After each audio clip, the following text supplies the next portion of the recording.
இப்போ மனித சமுதாயத்தையே ஆட்டி வைக்கக்கூடிய மிகவும் கேட்டாலே அதிர்றது இல்லை அப்படிங்கிற மாதிரி நிறைய நோய்கள் இருக்கு இல்லையா? அதை வந்து நீங்கள் நினைக்கிற மாதிரிலாம் அவ்வளோ பெரிய விஷயம்லாம் கிடையாது. ரொம்ப ரொம்ப கேவலமான ஒரு மட்டமான விஷயம். அதை இவ்வளோ பெரிய பூதாகாரமாக அதை கொண்டு வரதுக்கு எந்த அர்த்தமும் இல்லை. நீங்கள் கேள்விப்பட்டிருங்க அதிக இரத்த அழுத்தம் இல்லையா? இப்போ இந்த அதிக இரத்த அழுத்தத்துக்கு பார்த்தீங்கன்னா ப்ரெஷருக்கு பல வருஷம் மாத்திரை சாப்பிட்ருப்பாங்க. அப்போ இந்த இரத்த அழுத்தத்தை குணப்படுத்துவதற்கு ஏதாவது ஒரு முறை இருக்கா அப்படின்னா அது ஒரு மிகப்பெரிய ப்ராசஸ். நீங்கள் கேள்விப்பட்டிருக்க மாட்டீங்க, நம்ம அன்றாடம் பயன்படுத்தக்கூடிய வெண்டைக்காய் இருக்கு இல்லையா? வெண்டைக்காய், அந்த வெண்டைக்காயை வந்து நல்லா ஒரு 10 நிமிஷம் வெந்நீரில் ஊற போட்டு கொஞ்சம் சாஃப்ட் ஆகிட்டு நல்ல மென்று, பாஸ்கர் ஐயா சொல்கிற மாதிரி நல்ல மென்று உமிழ்நீரோடு கலந்து சாப்பிட்டாங்கன்னா 3 நேரம், காலையில் மத்தியானம் நைட் 3 நேரமும் உணவுக்கு முன்னாடி ஒரு 4 வெண்டைக்காய் கரெக்டாக 3 நாள் கழித்து மறுபடியும் ப்ரெஷர் பார்த்தா நார்மலாக இருக்கும். நார்மலாக இருக்குங்கிறது அவளுக்கு அந்த சிம்டம்ஸும் இருக்காது, நல்லா ஆகிடும். ஸோ ரத்த அழுத்தத்தை எந்த மாதிரி நிலை இருந்தால் சரி, அந்த கிட்னியே ஃபெயிலியர் ஆகிற அளவுக்கு ரத்த அழுத்தம் இருந்தால் கூட அதை குணப்படுத்தக்கூடிய ஆற்றல் எதில் இருக்குங்க? வெண்டைக்காயில் இருக்குது. அப்புறம் ரெண்டாவது பார்த்தீங்கன்னா ரொம்ப இருதயம், ஹார்ட் சம்மந்தப்பட்ட கார்டியா நிறையா வந்து கார்டியா வாஸ்குலர் டிசீஸ் ரொம்ப நிறையா வருது. ஸோ அந்த மாதிரி இருதய சம்பந்தப்பட்ட பிரச்சனைகளுக்கு வந்து எந்த மாதிரி தீர்வு? இருதயம் ஏன் பலகீனமாக அடையுது அப்படின்னா உடம்புல வந்து துவர்ப்பு சத்து இருக்குது பார்த்தீங்களா? அந்த துவர்ப்பு சத்து வந்து ரொம்ப கம்மியாக இருக்குது. அந்த துவர்ப்பு சத்து நம்ம சாப்பிட்றது ரொம்ப ரொம்ப குறைவு. அப்போ இரத்த குழாய்கள் நல்லா சுருங்கி விரியணும், ரத்தம் வெளியேற்றக்கூடிய இருதயம் நல்லா சுருங்கி விரியணும்னா அதுக்கு துவர்ப்பு நிறைய வேணும். துவர்ப்பை வந்து தனியாக சாப்பிட்றதுக்கு பதிலாக துவர்ப்பை வந்து உணவாக சாப்பிட்றது நல்லது. ஆக நம்ம எந்த இடத்துக்கு போனாலும் ஒரு விசேஷத்தில் வந்து முன்னாடி என்ன வச்சுருக்காங்க? வாழை மரம், வாழைக்காயை வந்து தொங்க வச்சுருக்குறாங்க. ஆக அந்த வாழைக்காயை வந்து தோலோட மிக சன்னமாக கட் பண்ணி ஒன்று தேங்காய் எண்ணெய் அல்லது தேன் அல்லது சும்மாவே மென்று சாப்பிடலாம். அப்படி சாப்பிட்டாங்கன்னா அவங்களுக்கு இரத்த குழாய்கள் நல்லா சுருங்கி விரிஞ்சு இருதயம் நல்லா சுருங்கி விரிகிறப்போ அந்த பிளாக்ஸு, அது போக இந்த ஹார்ட் சம்மந்தப்பட்ட எஃபிஷியன்சி இப்போ 30-40% தான் இருக்குன்னு சொல்கிறாங்களே இருதயத்தினுடைய, அது எல்லாமே பார்த்தீங்கன்னா படிப்படியாக 2 வாரத்தில் 70-80 வந்து டச் பண்ணியிருக்கு. எதனால்? ஒரு வாழைக்காயினால். வாழைக்காயோடைய காஸ்ட் எவ்வளோ ஆகுதுங்க? ஒரு காய் வந்து 5 ரூபா. அப்படி இருக்கிறப்போ ஒரு 2 வாரத்தில் பார்த்தீங்கன்னா எந்த மருத்துவத்தினாலையும் கொடுக்க முடியாத ஆற்றலை வந்து அந்த வாழைக்காயால் கொடுக்க முடியும். அப்புறம் பார்த்தீங்கன்னா 3வது, இன்றைக்கி மிகவும் காஸ்ட்லியான ஒரு வியாதின்றது கேன்சர் இல்லையா? கேன்சரை வந்து ஏன் அந்த கேன்சர் வந்து உடம்புல இவ்வளோ தூரம் வருது அப்படின்னா நம்ம உடம்புல வந்து பாஸ்பரஸ்ன்னு சொல்லிட்டு ஒரு சத்து இருக்குது. அந்த பாஸ்பரஸ் வந்து சீக்கிரமாக உடம்பு விட்டு வெளியேறிடும். அது ஏன் வெளியேறுதுன்னா நம்ம சாப்பிட்ற எல்லாமே அசிடிக் ஃபுட், புளித்த உணவு எல்லாமே சமைச்சு நிறையா சாப்பிட்றதுனால உடம்புல இருக்கக்கூடிய பாஸ்பரஸ் வந்து வெளியேறிட்டே இருக்கும். அப்போ உடம்புக்கு எல்லாருமே வந்து அசிடிக் பாடியாக மாறிடுச்சு. அதை வந்து காரத்தன்மையும் சேர்த்து நியூட்ரலாக இருக்கணும். அது போல் நிலை வந்துருச்சு அப்படின்னா நமக்கு கேன்சர் வந்து வராது. அப்போ உடம்பை வந்து 2-3 நாளில் வந்து அந்த புளிப்புத்தன்மையிலிருந்து விடுவிச்சு நார்மலுக்கு கொண்டு வரணும்னா அதுக்கு கடவுள் படைச்சிருக்க காய்க்கு பேர் வந்து பூசணிக்காய். இந்த வெள்ளை பூசணிக்காயை அந்த தோலோட, அந்த மேல் தோல் இருக்கு இல்லைங்களா, அந்த தோலோட நல்லா மிக்சியில் போட்டு அரைச்சி அதை வடிகட்டி ஜூஸ் குடிக்க என்ன ஆகும்னா கொஞ்சம் கொஞ்சமாக அந்த கேன்சர் அல்சருங்கிறது என்ன ஆகுங்க, புண்ணு ஆற ஆரம்பிச்சிடும். அவங்க கேன்சர் வந்து வெளியில் வந்துடுவாங்க. வெளியில் வந்துக்கிட்டு இருக்கிறாங்க, வெளியில் நிறைய பேர் வந்திருக்காங்க. எதனாலிங்க? ஒரு வெள்ளை பூசணிக்காய் எவ்வளோ இருக்குங்க? அதிகபட்சம் 10 ரூபாய்க்கு இருக்கும். அந்த பாட்டிலாம் உழவர் சந்தையில் உட்காந்துருப்பாங்க, பாவமாக இருக்கும், யாரும் சரியாக வாங்க மாட்டாங்க, மிச்சத்தை எரிச்சிட்டு எப்படி வேடிக்கை பார்த்துட்டு இருப்பாங்க. அவ்வளோ பெரிய ஆற்றல் வந்து வெள்ளை பூசணிக்காயில் இருக்குது. இன்றைக்கி நம்ம கேட்டிருக்கிறோம் நிறைய வந்து டயாலிசிஸ் பண்ணிகிட்டு இருக்கிறாங்க, வாரத்துக்கு 1 தடவை, வாரத்துக்கு 2 தடவை. அதுக்கு கொடுக்கக்கூடிய அமௌண்ட்டு, உடல் உழைப்பு இதெல்லாம் இருக்குது பார்த்தீங்களா? இந்த உடம்புல நீர் சரியாக பிரியவில்லை, உடம்புல இருக்கக்கூடிய நீர் சரியாக வெளியேறலை. அந்த ஒரு சூழ்நிலை, அது நெஞ்சில் இருக்கலாம், தலையில் இருக்கலாம், வயிற்றில் இருக்கலாம், காலில் இருக்கலாம், அத்தனை இடத்துல வந்து நீர் கோர்த்துருக்கும். அந்த நீரை வெளியேற்றுவதற்கு உலகத்தில் கடவுள் படைச்சிருக்கிற காய் வந்து கத்திரிக்காய். கத்திரிக்காய் வந்து உடம்பில் இருக்கக்கூடிய எந்த மாதிரி ஒரு நீராக இருந்தாலும் வெளியேற்றிடும். அதை எப்படி பண்ணலான்னா ஒரு 2 கத்திரிக்காயை 2 தக்காளியை வந்து ஒரு அரை மணி நேரம் வெந்நீரில் ஊற வச்சுட்டு நல்லா மிக்சியில் அடித்து வடித்து ஜூஸை குடிக்க என்ன ஆகுனா சிறுநீர் பிரிய ஆரம்பிச்சிடும். ஸோ அவங்களுக்கு யூரிக் ஆசிடோ கிரியேட்டினோ எதுவாக இருந்தாலும் கொஞ்சம் கொஞ்சமாக வந்து ரிவர்ஸ் ஆகும். இந்த கத்திரிக்காயை நம்ம ரெகுலராகவே வாழ்க்கையில் பயன்படுத்திகிட்டே இருந்தேன்னா நமக்கு வந்து இந்த கிட்னி ஃபெயிலியருங்கிற நிலை வந்து நமக்கு வராது. அவ்வளோ சிறப்பான காய் வந்து கத்திரிக்காய். அப்போ அதுக்கு நாம் எவ்வளோ ஸ்பெண்ட் பண்ணுறோம் அப்படின்னா அதுவும் பெரிய விஷயம் இல்லை. பீன்ஸ் காஸ்ட் கொடுக்குற அளவுக்குலாம் அதெல்லாம் அவ்வளோ பெரிய விஷயம் இல்லை. இது நடந்திருக்கு. நான் பேசிகிட்டு இருக்கிறது வந்து கதையோ அல்லது புஸ்தகத்திலேருந்து பேசுகிறதோ தீரியோ கிடையாது. இப்போ சொல்லிகிட்டு இருக்கிறது எல்லாமே சம்பவங்களை தான் வந்து உங்களோட வந்து ஷேர் பண்ணிகிட்டு இருக்கிறோம். ஏதோ போட்டிருக்கிறாங்க அதை நெட்டில் பார்த்ததில்ல அப்படிலாம் கிடையாது. ஒவ்வொரு விஷயத்தையும் சம்மந்தப்பட்ட அனுபவத்தோடு நம்ம இங்கே பேசிகிட்டு இருக்கிறோம். இப்போ நீங்கள் நிறைய கேள்விப்பட்டிருங்க நியூராலஜிஸ்ட், நரம்பு சம்மந்தப்பட்ட டாக்டர். அப்போ நியூராலஜிஸ்ட்டுக்குன்னு நம்ம வந்து இன்றைக்கி பார்த்திங்கன்னா நிறைய உருவாகிட்டே இருக்கிறாங்க. இந்த நிகழ்காலத்தில் பார்த்திங்கன்னா உடம்புல ஸ்ட்ரெஸ் அதிகமாகி என்ன அழுத்தங்கள் காரணமாக நரம்புகள் பலகீனமாகுது. தலைவலி, பேரலிசிஸு, பக்கவாதம் இந்த மாதிரி வருது. மெயினாக லேடிஸ்க்கு வந்து ஸ்ட்ரெஸ் ஜாஸ்தியாக இருக்குது மென்சஸ் டைம்லலாம். ஸோ இந்த மாதிரி இந்த நரம்புகளுடைய பலகீனம் உடம்புல பல விதத்தில் தெரியும். அந்த மாதிரி இருக்கிறப்போ கொத்தவரங்காய் இருக்கு இல்லைங்களா, ஒரு கொத்தவரங்காய் 10 கொத்தவரங்காயும் ஒரு முழு எலுமிச்சம்பழத்தையும் நல்லா ஜூஸ் போட்டு வடித்து குடித்தாங்க அப்படின்னா கொஞ்சம் கொஞ்சமாக நரம்பு தளர்ச்சி சரியாயிடும். மெயினாக இந்த பீரியட்ஸ் ஆகிறப்போ 20 நாள் 15-20 நாள்லாம் நிறைய பேருக்கு பீரியட்ஸ் ஆகிட்டே இருக்கும். அந்த விஷயங்கள்லாம் பார்த்தீங்கன்னா அடுத்த ஒரு நாளைக்கு 3 தடவை குடித்தாங்கன்னா 3 நாளில் அந்த ப்ராப்ளமே சரியாயிடும். எதுங்க? கொத்தவரங்காய் எலுமிச்சம்பழமும் ஜூஸ் போட்டு குடித்தா. ஸோ அவ்வளோ பெரிய ஆற்றல் இருக்குது கொத்தவரங்காய்க்கு. அது பக்கவாதம்னு சொல்லிட்டு பெட் ரிட்டனாக படுத்திருக்காங்க இல்லைங்களா, நரம்புகள்லாம் செயலிழந்து அதையே கூட குணப்படுத்தக்கூடிய ஆற்றல் வந்து கொத்தவரங்காய்க்கு இருக்குது. அப்புறம் பார்த்தீங்கன்னா நிறைய பேருக்கு தூக்கம் இல்லாமல் தவிக்கிறாங்க இல்லைங்களா, தூக்கம் இல்லாமல் நிறைய செடேஷன் டேப்லெட்ஸ்லாம் போட்டுக்கிறாங்க. அதுபோல் எந்த மாதிரி நிலையில் இருந்தால் கூட இந்த புடலங்காய் இருக்கு இல்லையா, புடலங்காயை வந்து விதையோட நல்லா மிக்சியில் போட்டு ஜூஸ் அடித்து அதை வடித்து கொடுக்கலாம், இல்லை அப்படியே குடிக்கலாம். அந்த மாதிரி இரவு சமயத்தில் குடிக்க என்ன ஆகுனா ஆட்டோமேட்டிக்காக மன அமைதியாகிடும். ஒரு மனிதன் தண்ணி இல்லாமல் இருக்கலாம், சாப்பாடு இல்லாமல் இருக்கலாம், ஆனால் தூக்கம் இல்லாமல் வாழக்கூடாது. அந்த மாதிரி தூக்கமின்மையை வந்து மிக அற்புதமான முறையில் எந்த விதமான செலவு இல்லாமல், பெரிய அளவில் செலவு இல்லாமல், மிக எளிய முறையில் சைடு எஃபெக்ட் இல்லாமல் குணப்படுத்துறதா இது புடலங்காய். அடுத்து பார்த்திங்கன்னா நம்ம குடல் இந்த தசைகள்லாம் பார்த்தா ரொம்ப பலகீனமாயிருது. ஸோ அந்த பலகீனம் காரணமாக பார்த்தா கர்ப்பப்பை இறங்கிருச்சு, குடல் இறங்கிருச்சு, கேள்விப்பட்டிருக்கீங்களா? இதெல்லாம் நம்ம கேள்விப்பட்டிருக்கிறோம்.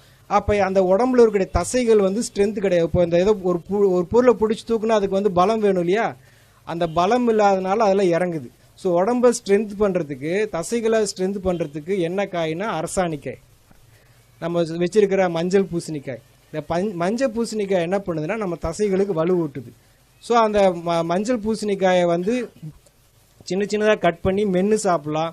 பல்லு இல்லாதவங்க ஜூஸ் போட்டு குடிக்கலாம். அந்த மாதிரி குடிக்கிறப்ப இந்த குடல் இறக்கம், கர்ப்பப்பை இறக்கம் எல்லாமே, ஷோல்டர் இறங்குறது எல்லாமே வந்து படிப்படியாக வந்து அந்த இடத்துல வந்து செட் ஆகிடும். ஸோ அதுக்கு நம்ம இது வரைக்கும் இதுக்கெல்லாம் தீர்வு இல்லைன்னு நினச்சிட்டு இருக்கோம் இல்லையா, தீர்வு இருக்கா இல்லைங்களா? நம்ம பேசிகிட்டு இருக்கிற எல்லாமே வந்து பார்த்தீங்கன்னா நீங்கள் அந்த பொருளை எந்த விதத்துலையும் வேக வைக்கிறதோ வறுக்கிறதோ இல்லாமல் அப்படியே சாப்பிட்றது. நீங்கள் அதை ஏதாவது பண்ணிங்கன்னா கண்டிப்பாக அது உங்களுக்கு 1% கூட நமக்கு பயன்படாது. எந்த ஒரு 0.5% கூட நமக்கு பயன்படாது. நீங்கள் அந்த பொருளை அதை அப்படியே தான் சாப்பிடணும். ஏன் அப்படின்னா நம்ம எதை பற்றி பேசிகிட்டு இருக்கிறோம், விட்டமின்ஸ் வந்து சீக்கிரமாக வந்து ஆவியாயிடும். அப்போ நீங்கள் கொஞ்சமாக அதை பாயில் பண்ணால் கூட ஆவியாயிடும்.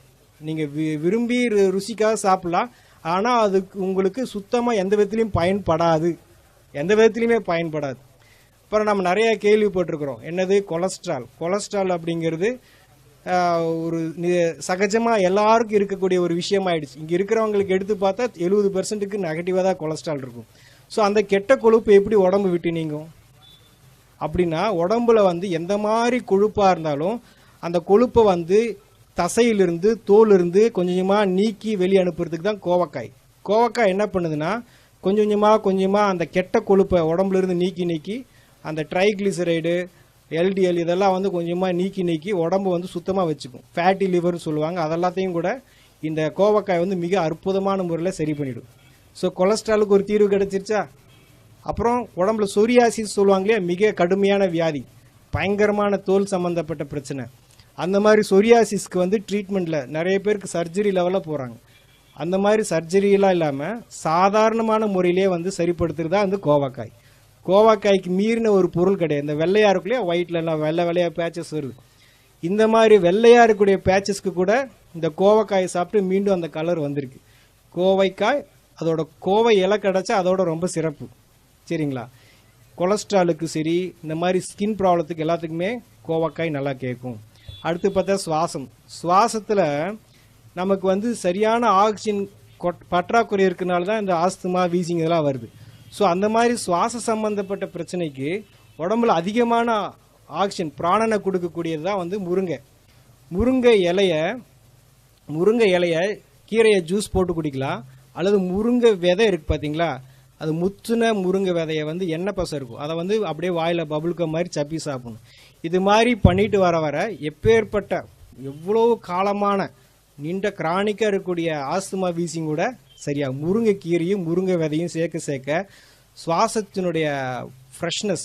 ஏன்னா உடம்புல சுவாசம் ரொம்ப முக்கியம் இல்லையா, அதனால அதுக்கு ரொம்ப முக்கியத்துவம் இருக்குது. முருங்கைனால வந்து எந்த மாதிரி சுவாச சம்மந்தப்பட்ட பிரச்சனைகளும் சால்வ் பண்ண முடியும். அப்புறம் பீர்க்கங்காயை பற்றி சொல்கிறதுனா நம்ம நிறைய அதை யூஸ் பண்ணுறதில்ல.